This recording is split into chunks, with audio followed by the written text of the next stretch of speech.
네, 오늘은 느헤미야서 두 번째 시간입니다. 느헤미야가 고국의 상황, 그 처참한 상황을 듣고 금식 기도를 했던 이야기, 그 다음에 이어지는 내용입니다. 첫 번째 부분은 느헤미야의 수심, 슬픈 기색을 띄었다라는 부분인데요. 1절 말씀을 같이 읽어보겠습니다. 아닥사스다 왕 20년 니산월에 나는 왕에게 술을 따르는 일을 맡았기에 술을 가져다 왕에게 따라 드렸습니다. 평소와는 다르게 내가 왕 앞에서 슬픈 기색이 있는 것을 보고, 자, 1절에 보면 때는 아닥사스다 왕 20년 니산월이다 되어 있습니다. 드디어 왕 앞에 사정을 토로할 수 있는 기회가 온 것이죠. 그런데 사건을 다루기 전에 먼저 시간부터 체크를 해볼 필요가 있습니다. 오늘 2장인데 지난주에 봤던 1장 1절을 보면 기슬월이라고 되어 있습니다. 그리고 오늘 본문에 니산월이라고 되어 있단 말이죠. 근데 기슬월은 11월, 12월에 해당이 되고 니산월은 오늘날의 달력으로 이야기를 하자면 3, 4월에 해당된단 말이죠. 그래서 영화 제목처럼 아닥사스다의 시간은 거꾸로 가고 있는 것인가, 같은 20년인데 어떻게 3, 4월이 뒤에 나오고 11, 12월이 먼저 나왔느냐라는 것이죠. 그 이유는 간단합니다. 이 유대력으로는 새해가 9월 25일 나팔절이기 때문이에요. 나팔절이 새해, 물론 유대력상으로는 이제 7월 1일로 되어 있는데, 그래서 오늘날 현대 달력으로 치면 9월 25일에 해당이 됩니다. 가을에 첫 새해가 시작이 되기 때문에 겨울을 지나서 봄이 오는 것이 같은 20년이었습니다. 자, 이번에는 왕의 동선도 좀 체크를 해볼 필요가 있습니다. 바사, 페르시아죠. 이 페르시아 제국의 왕은 세 개의 왕궁을 1년 내내 라운딩을 했습니다. 여름에는 고대 메데 제국의 수도였던 앙메다 궁에 거주를 했습니다. 왜냐하면 여름에는 덥잖아요. 그런데 이 자그로스 산맥에 위치해 있는 앙메다 궁이 굉장히 시원했기 때문에 고대로부터 많은 왕들의 여름 휴양지로 사용이 되었습니다. 겨울에는 바벨론 제국의 수도였던 바벨론이라는 도시에 머물렀죠.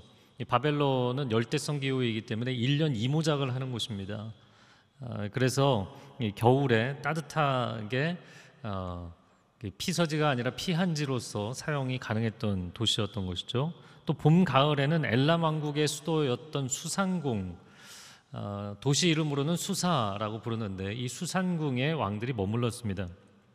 바로 이 수산궁이 에스더서의 배경이 되고 또 느헤미야가 봉직했던 왕궁, 오늘 느헤미야서 2장의 배경이 되겠습니다. 자, 아닥사스다 왕이 겨우내 바벨론궁, 따뜻한 바벨론궁에 머물다가 이제 봄이 되어서 수산궁으로 옮겼단 말이죠. 그러니까 오늘 2장의 이 자리가 왕의 봄철 시무식 날이었는지 모르겠지만 하여간 굉장히 중요한 연회가 열린 자리였던 것으로 보입니다. 왜냐하면 술이 있었고 왕비가 왕 곁에 앉아 있었기 때문이죠. 여러분, 에스더서 우리 내용을 잘 아는데 에스더도 왕이 어전에 부르지 않기 때문에 왕 앞에 나아가지 못한 지 30일째 됐다, 이런 표현이 있죠. 그러니까 왕이 집무를 하고 있을 때, 집전을 할 때는 왕비는 왕이 부르기까지는 내전에 있어야만 했던 것이죠. 근데 왕비가 지금 왕 옆에 있고 술이 있고 이거 연회 자리라는 것을 이야기하는 것입니다. 자, 그런데 느헤미야도 그 자리에 있었다는 거예요. 왜 그가 그 자리에 있었는가? 그는 연회에 주웅을 올릴 책임이 있는 술관원장이었기 때문인 것이죠. 자, 물론 술 따르는 사람이라고 해서 우리가 가볍게 볼 수는 없습니다. 왜냐하면 고대 왕들은 암살이나 독살 위험이 굉장히 많았기 때문에 왕에게 진상하는 음식과 음료를 담당하는 사람들은 왕이 가장 신뢰하는 인물들이었죠.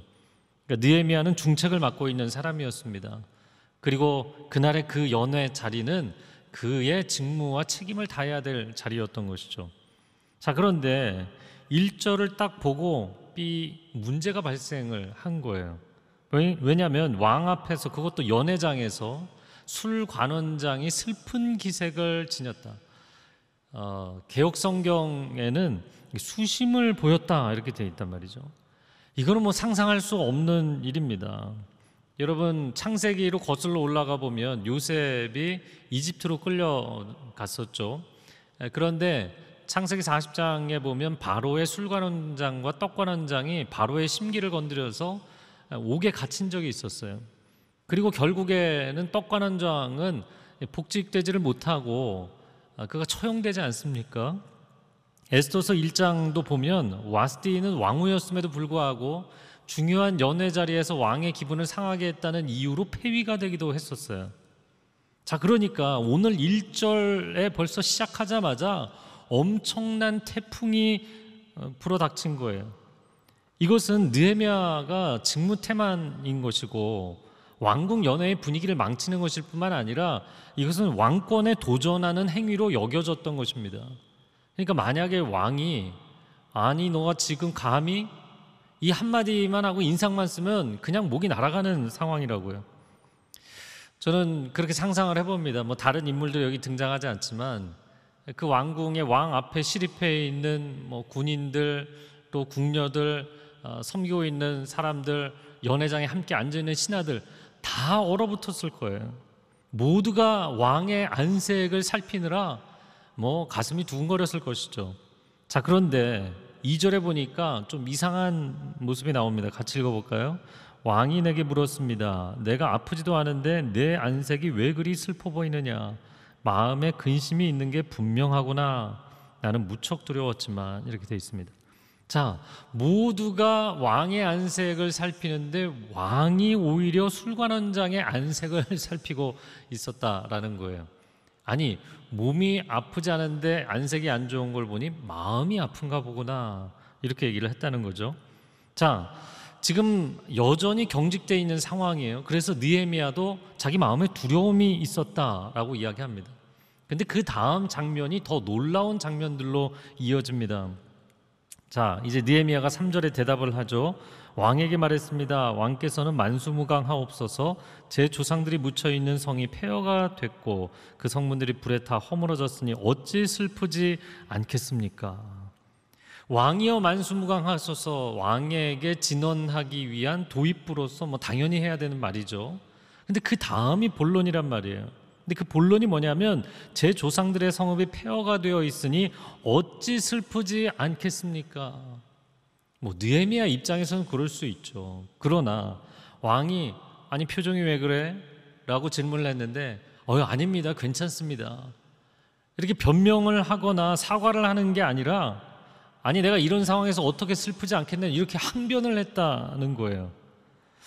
어떻게 보면 뭐 느헤미야가 강심장인 것이죠. 온 왕궁과 신하들과 근위병 궁녀들까지 뭐 그 앞에 시립해 있는 사람들이 다 마음이 졸았을 거예요.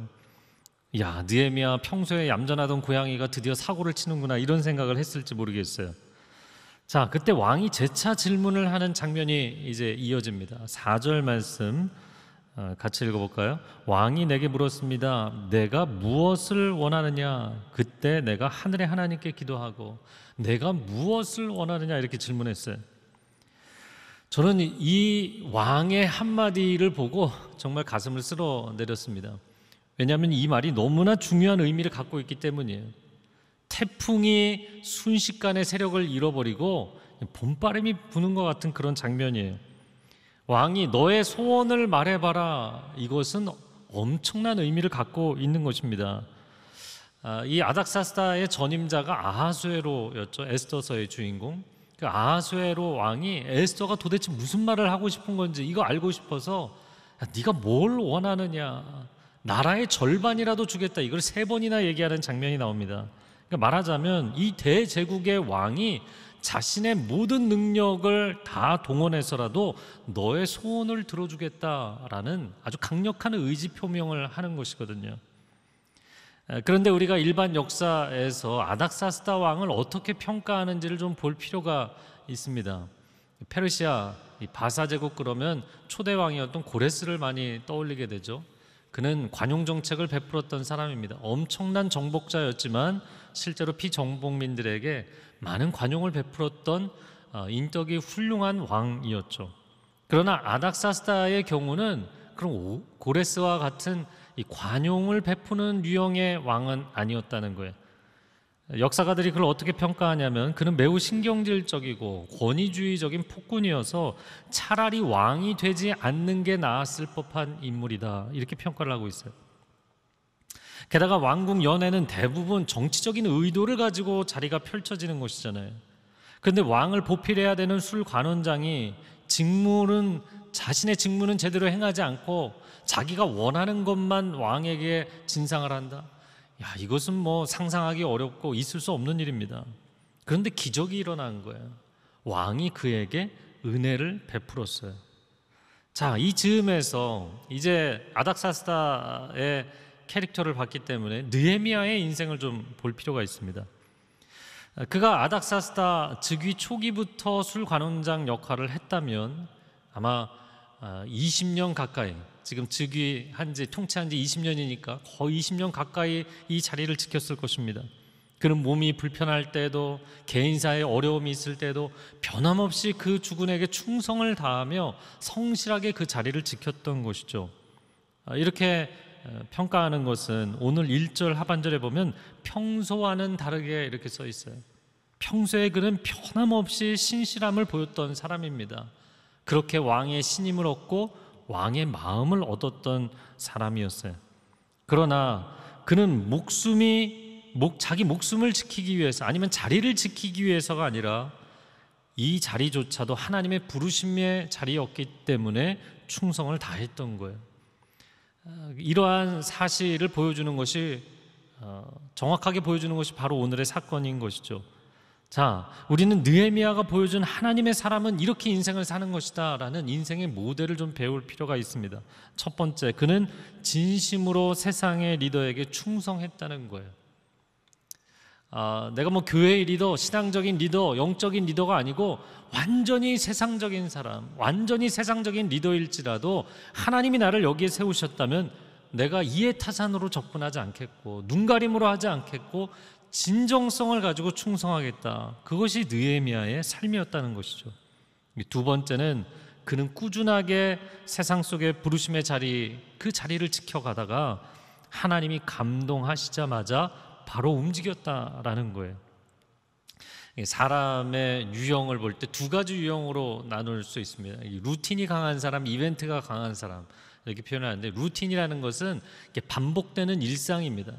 반복되는 일상을 잘하는 사람이 있고, 아니면 어떤 일시적인 일회적인 행사, 기획된 어떤 사건을 잘 만들어가는 사람이 있는 거예요. 그런데 이렇게 반복되는 일상의 루틴을 잘하는 사람들은 기회가 와도, 또 하나님이 감동을 주셔도 도전을 하지 못하고 주저앉아 있는 경우들이 많습니다. 정반대로 이벤트가 강한 사람들은 반복되는 일상을, 루틴을 지루해하는 경향들이 있어요. 자, 근데 느헤미야는 어떤가요? 20년의 루틴을 성실하게 해왔던 사람이라는 거예요. 그런데 하나님께서 결정적으로 감동을 주시고 기회를 주시니까 성벽 재건이라는 140년 동안 이루지 못한 이 이벤트, 이 사건을 과감하게 도전하고 완성했던 인물이라는 거예요. 자, 여러분은 스스로를 평가할 때 어떤 유형이신 것 같습니까? 여러분의 자리가 직장이든 가정이든 교회이든 간에 하나님이 부르셔도 내가 일어서지 못하고 그냥 반복되는 일상 가운데 묻혀서 살아가고 있다면 삶의 진정성이 사라지게 되고 삶의 이 목표가 묻혀지게 됩니다. 그리고 매너리즘에 빠져서 살게 되는 것이죠. 그런 분들은 하나님의 감동하심이 있을 때 여러분의 일상을 뛰어넘는 파격의 도전을 할 필요가 있어요. 그러나 정반대로 획기적인 이벤트에 익숙해져서 일상 속의 성실함과 꾸준함을 어렵게 여기는 분들이 있다면 여러분, 차갑게 땅에 발을 디디고 서서 칼을 가는 시간을 오랫동안 가지셔야 돼요. 칼 뽑아서 막 휘두르는 것만 좋아하면 안 됩니다. 그 칼을 만들고 다듬고 갈고 오랜 시간 아무도 보지 않는 곳에서 그것을 연마하는, 자기 인생의 루틴을 연마하는 과정이 필요한 것이죠. 자, 세 번째, 느헤미야는 일도 잘했지만 관계도 잘하는 사람이었어요. 예전에 저희 사역을 한참 할 때 가르쳐 주셨던 목사님께서 저희 목회자들 이렇게 회의할 때마다 저희가 이 일을 열심히 했습니다. 이렇게 보고를 드리면 이 일을 열심히만 하면 뭐하냐, 일을 잘해야지. 그렇게 핀잔을 주시곤 했던 게 기억이 납니다. 그때는 뭐 스트레스였지만 지금 돌이켜보면 맞는 이야기예요. 여러분, 여러분에게 맡겨진 일을 열심히 하십시오. 언제까지 하느냐? 열심히 해서 잘할 때까지 하십시오. 그 잘하는 것이 왜 중요한가? 여러분, 일을 그냥 해치우는 것이 아니라 사람들에게 유익이 될 때까지 해야 되기 때문입니다. 그리고 또 한 가지, 일만 아니라 관계도 잘 하십시오. 어떤 사람들은 회사에서 아니 내가 이렇게 열심히 일했는데, 내가 이렇게 충성했는데 난 억울하다, 이런 이야기들을 많이 합니다. 여러분이 일을 열심히 하는 만큼 관계도 열심히 하셨나요? 일만 부르심이 아닙니다. 우리는 종종 일만 하나님의 콜링이라고 생각하는 경향이 있어요. 일만 부르심이 아니라 관계도 부르심입니다. 나와 함께하는 사람들, 나의 상사, 동료들, 또 나의 부하 직원들, 또 고객들, 하나님이 내게 보내주신 사람들도 나의 부르심의 범주 안에 들어있다는 것을 꼭 잊지 마시기 바랍니다. 느헤미야가 이 어려운 폭군을 평상시에 진심으로 대하고 감동시키지 않았다면 오늘 이 사건은 일어나기 어려운 것이에요. 사실 오늘 이 장면은 에스더의 죽으면 죽으리라, 이 고백과 같은 장면입니다. 자, 그런데 여러분, 회사에서요, 아무 때나 죽으면 죽으리라 이렇게 카드 던지시면 안 됩니다. 왜냐하면 이거는 마지막 카드이기 때문이에요. 그래서 에스더나 느헤미야처럼 여러분의 진정성을 모두가 공감하게 될 때 그 카드를 꺼내셔야 합니다. 여러분, 회사에서 일하시다 보면 정말 까다롭기로 유명한 팀장님, 부장님, 사장님들 있잖아요. 그분들이 정말 감동할 때까지 일과 관계에 최선을 다하고 진정성을 다하세요. 그리고 나서 이 카드를 꺼내셔야 되는 거예요. 자, 사실 에스더서에서는 죽으면 죽으리라, 그리고 자신의 소원을 아뢰고, 이런 이야기들이 중반부 후반부로 넘어가면서 나옵니다. 그런데 느헤미야서에서는 바로 서두에서부터 이 장면이 나왔다는 거예요. 마지막 카드를 지금 처음부터 꺼낸 거예요. 물론 느헤미야의 마음이 너무나 조급했기 때문이에요. 그의 마음이 굉장히 다급했습니다. 유다 땅이 140년 동안 예루살렘이 무너져서 회복되지 못한 상태를 안타깝게 여겼어요. 그러나 그가 카드를 빨리 꺼낸 것 같지만 지난 20년 세월 동안 그의 삶이 진정성으로 사람들에게 인정을 받았기 때문이에요. 우리는 내가 다급하다고 상황을 무시한 채 하나님께 때를 쓰고 사람들에게 때를 쓸 때가 얼마나 많습니까?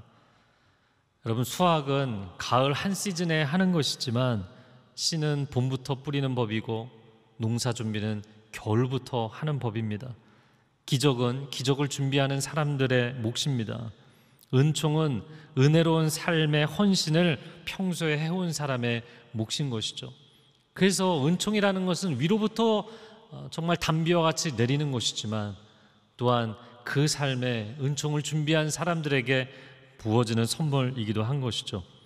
오늘 4절 하반절에 보면 그때 내가 하늘의 하나님께 기도했다 돼 있어요. 자, 왕이 너의 소원이 무엇이냐, 너가 무엇을 원하느냐, 이건 99% 지금 이루어진 상황이잖아요. 근데 뭐하러 지금 이 순간에 또 그가 기도를 했는가라는 것이죠. 왜냐하면 느헤미야가 신실했고 왕이 은총을 베푼다고 해도 일의 결국은 하나님께 있기 때문입니다. 내 인생과 역사의 최종 결재권은 하나님께 있다는 고백, 그것이 기도입니다. 그러니까 우리는 인생이 어려움과 위기에 처할 때만 기도하는데, 아니요, 정말 순탄하게 일이 99%가 완성이 된 그 순간에도 그는 기도했다는 거예요. 왜냐하면 내 인생의 최종 결재권은 하나님께 있습니다. 이 고백인 것이죠. 또 한 가지, 이 짧은 순간이지만 너무나 중요한 순간이기 때문에 그가 기도한 측면도 있습니다. 왜냐하면 기도는 평안을 주고 평안은 참된 지혜를 허락하기 때문입니다. 우리가 인생을 살면서 아니 내가 사람들에게 좋은 성품으로 대했고 열심히 일도 했고 노력도 했는데, 근데 정작 기회가 왔을 때 마음의 평안을 유지하지 못하고 불안해하고 또 지혜가 부족해서 그 좋은 기회를 무산시키는 경우들이 얼마나 많습니까? 느헤미야는 지난 세월 동안 꾸준히 기도해 왔을 뿐만 아니라 중요한 답변을 앞두고 기도하고 하나님께 집중함으로 평안함을 얻었고 지혜로운 대답을 했고 형통한 길을 이룰 수 있었던 것입니다. 자, 이제 후반부를 보면요, 느헤미야가 왕에게 구체적인 요청을 하는 장면들입니다. 5절 말씀을 같이 읽어볼까요? 왕에게 대답했습니다. 왕께서 기뻐하시고 종이 왕께 은총을 입었다면 왕께서는 저를 조상들이 묻혀있는 유다 땅으로 보내 그 성을 다시 건축하게 하소서. 자, 너의 소원이 무엇이냐? 느헤미야가 기다렸다는 듯이 대답합니다. 고국에 가서 예루살렘 성을 재건하게 해주십시오. 왕의 말이 떨어지기가 무섭게, 어떻게 보면 굉장히 당돌해 보이지 않습니까? 에스더는 왕후가 되고서도 자기 민족을 밝히는 것을 주저하고 조심스러워 했었다고요. 물론 이 아닥사스다의 부친인 아하수에로 시절에 최고의 재상이 누구였습니까? 유다인 모르드게였죠. 그래서 이 모르드게의 명성이 굉장히 긍정적인 역할을 다음 세대에도 했을 것으로 보입니다. 하지만 또 한 가지 큰 장애물이 있어요. 바로 느헤미야 앞부분 에스라서를 읽어보면 에스라 4장에 이 예루살렘 주변에 있는, 유다 땅 주변에 있는 민족들이 황제에게, 왕에게 진정서를 올려서 이들이 만약에 도시를 세우면 큰일 납니다, 왕에게 반역을 일으킬 겁니다, 이렇게 진정서를 냈을 때, 그러면 예루살렘 성벽 재건을 중단하라, 이렇게 중단 명령을 내린 장본인이 바로 아닥사스다였기 때문이에요. 그러니까 만약에 그가 허락을 해주면 자기가 금지시킨 것을 풀어줘야 되는 그런 상황에 처해 있었던 것이죠. 바로 이 장면에서 느헤미야의 성격이 정말 잘 드러나고 있습니다. 20년을 조용히 수를 따른 것은 바로 이 한나를 위함이었다는 거예요. 20년을 헌신하고 충성한, 평생을 내가 정말 세속의 주군에게 충성을 다했던 것은 이 한나를 위했던 거예요. 저는 이 장면을 보면서 영화 쇼생크 탈출이 생각이 났습니다. 그 영화에 살인죄를 누명이었죠. 자신이 저지른 죄가 아니었는데 살인죄 누명을 쓰고 감옥에 들어오게 됐던 앤디 쇼생크라는 주인공이 등장합니다. 근데 그가 정말 교도소에서 최선을 다하죠. 이 사람이 회계 관련된 일을 하던 사람인데 그 교도소의 교도소장으로부터 정말 최선을 다해서 사람들에게 헌신봉사해요. 그러나 밤마다 20년 동안 매일 밤 탈옥을 위해서 벽을 긁죠. 영화의 마지막 장면은 굉장히 놀라운 장면이 나오게 되는데요. 여러분, 그렇게 변함없이 20년을 헌신했던 것은 바로 이 날을 위해서였던 거예요. 제가 그 책에서도 한번 나눴었는데요. 어떤 크리스찬 자매님이 결혼을 했는데 안 믿는 가정에 시집을 간 거예요. 물론 사랑해서 결혼했지만 온 가족이 1년에도 여러 차례 모여서 제사를 지내고 너무나 힘들지 않겠습니까? 그런데 정말 진심으로 최선을 다했어요. 진심으로 사랑하고 진심으로 섬겼어요. 그렇게 시댁 부모님을 섬기고 시누이를 섬기니까 나중에는 시어머니가 시누이보다, 본인의 딸보다 며느리를 더 신뢰하는 거예요. 가정 안에 무슨 일이 있으면, 상의할 일이 있으면 며느리에게 상의를 하는 거예요. 그래서 며느리가 기도해보고 어머님 이렇게 하는 게 좋겠습니다 그러면 그래 며느라가 그게 좋겠지. 그런 세월이 10년이 지나고 15년이 지나고 세월이 한참 지나서 어느 날 어머님과 거실에 앉아 있다가 어머님 이제는 교회를 나가시는 게 좋을 것 같아요. 그때 어머님의 반응이 그래 교회를 나가는 게 좋겠지? 그러고 한마디에 다 교회를 나오시기 시작했다는 거예요. 여러분, 20년의 헌신의 세월, 바로 이 한나를 위한 놀라운 사건의 힘이 되었던 것이죠.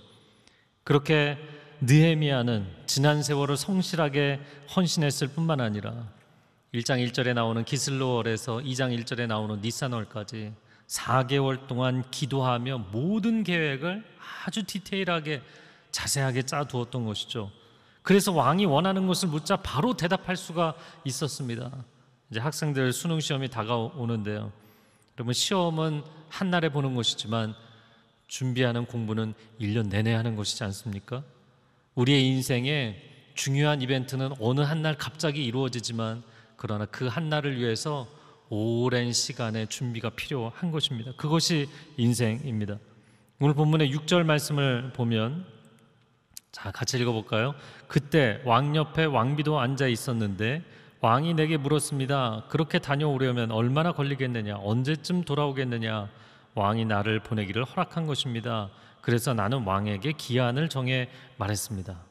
자, 왕비도 앉아 있었는데 이게 왜 중요할까요? 당시의 역사가들이 아닥사스다를 좀 안 좋은 리더로 평가했을 뿐만 아니라 왕비와 후궁들에게 휘둘렸던 인물로 또한 역사가 평가를 하고 있습니다. 그렇게 뭐 천하 최고의 제국을 다스리는 사람이 뭐 휘둘릴 게 있나? 그렇지 않죠. 뭐 남유다 통일 왕국이었던 유다 이스라엘에서도 솔로몬을 생각해 보시면 천하의 솔로몬도 결국엔 정략 결혼으로 맺어졌던 그 여인들, 아내들과 후궁들 때문에 휘둘려서 인생이 망가지지 않았습니까? 자, 그런데 이 아닥사스다 왕이 그날따라 왕비가 옆에 앉아 있는데도 흔들리지 않고 눈치 보지 않고 바로 지지를 보냈다는 거예요. 언제 돌아오겠느냐? 이것은 가도 좋다라는 허락을 해준 것일 뿐만 아니라 언제 돌아와도 복직시켜주겠다라는 약속이기도 한 것이죠. 그러니까 이 왕이 술 관원장인 느헤미야를 얼마나 소중히 여겼는지를 알게 되는 대목입니다. 성도 여러분, 사람의 마음을 얻는 일이 얼마나 어렵고도 소중한지 모르겠습니다. 그것도 바로 내 곁에 있는 사람의 마음을 얻는 것, 참 어려운 일이죠. 평생 아내의 마음을 얻는 것이 얼마나 중요하고도 어렵습니까? 평생 남편의 마음을 얻는 것이 얼마나 어렵고도 중요합니까? 또한 평생 다니는 직장에서 상사와 동료들의 마음을 얻는다는 것이 얼마나 또 어려운 일인지 모르겠습니다. 그러나 그 마음을 얻을 수만 있다면 놀라운 형통함이 우리의 인생 가운데 열리게 되는 것이죠. 제가 어떤 기업의 이 회사 사원이라고 하죠. 하나님을 기쁘시게 사람을 기쁘게. 전 이 모토가 굉장히 마음에 들더라고요.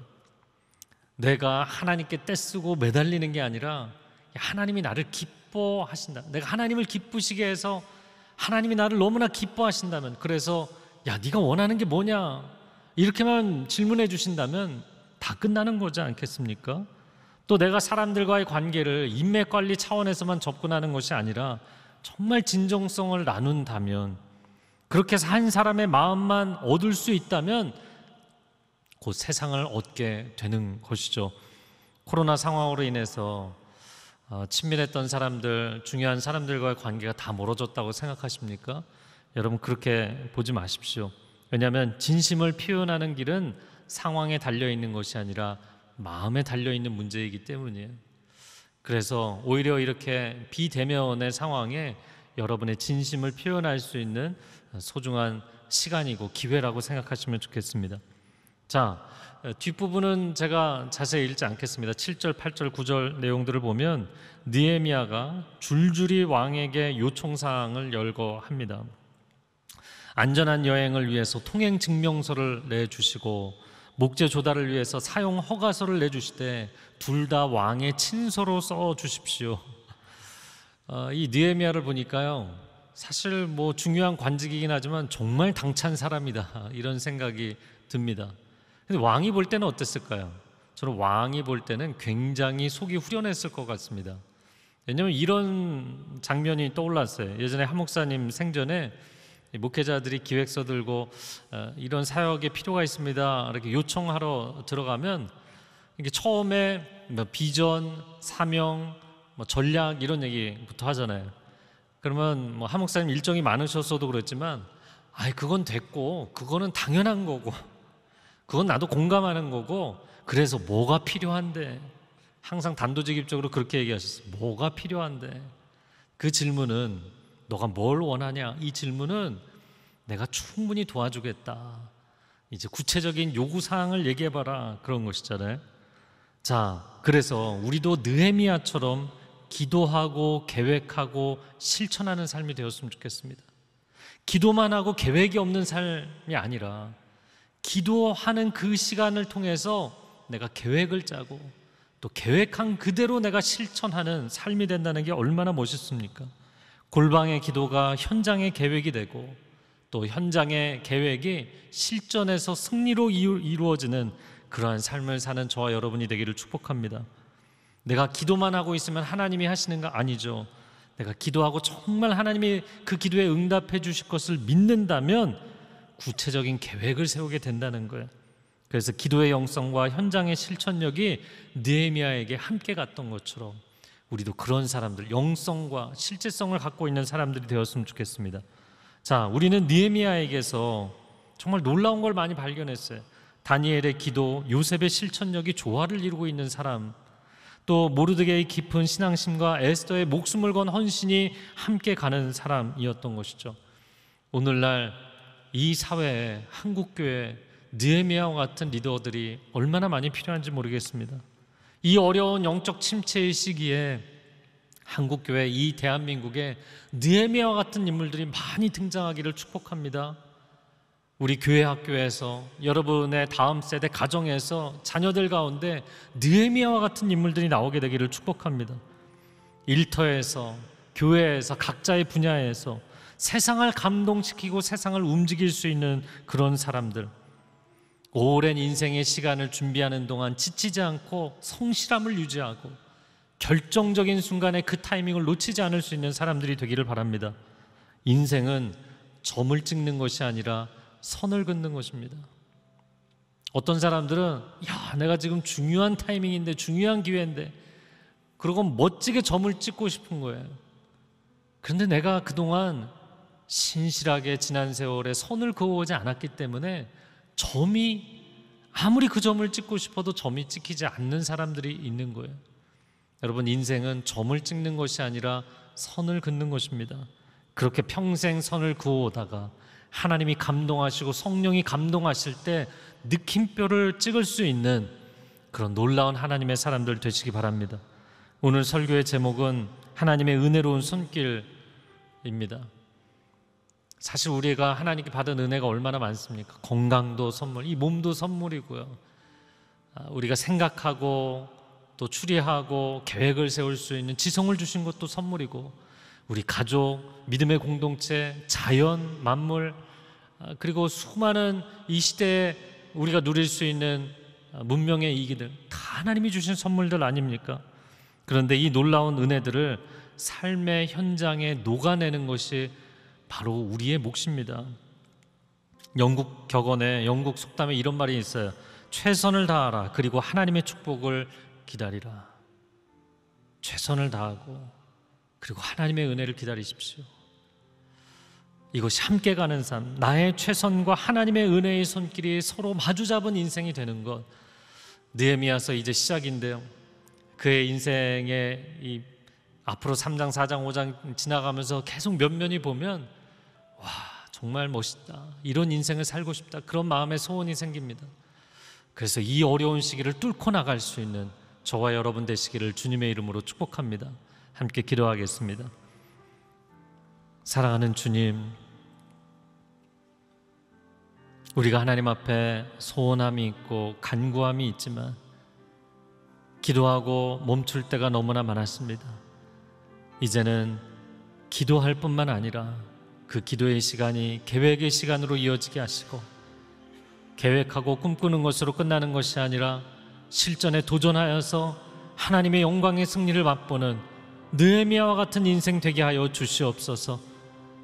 오랜 세월을 아무런 불평 없이, 아무런 흔들림 없이 그 자리에 진실함과 성실함을 다하되 하나님께서 결정적인 순간을 허락하시면 분연히 일어날 수 있는 느헤미야 같은 인생 되게 하여 주옵소서. 그래서 이 어려운 대한민국의 상황, 이 어려운 한국 교계의 상황을 타개할 수 있고 뚫고 나갈 수 있는 좋은 지도자들이 나올 수 있도록 주님 축복하여 주옵소서. 그렇게 우리 자녀들, 우리 다음 세대들을 기억하여 주시고 일으켜 주시어서 하나님 나라와 민족과 교회를 새롭게 하는, 다음 세대의 미래를 하나님의 뜻에 맞게 세워갈 수 있는, 희망을 줄 수 있는 지도자들 우리 자녀들 가운데 나오게 하여 주옵소서. 선한 일을 행하실 하나님을 신뢰하며 예수 그리스도의 이름으로 기도합니다. 아멘.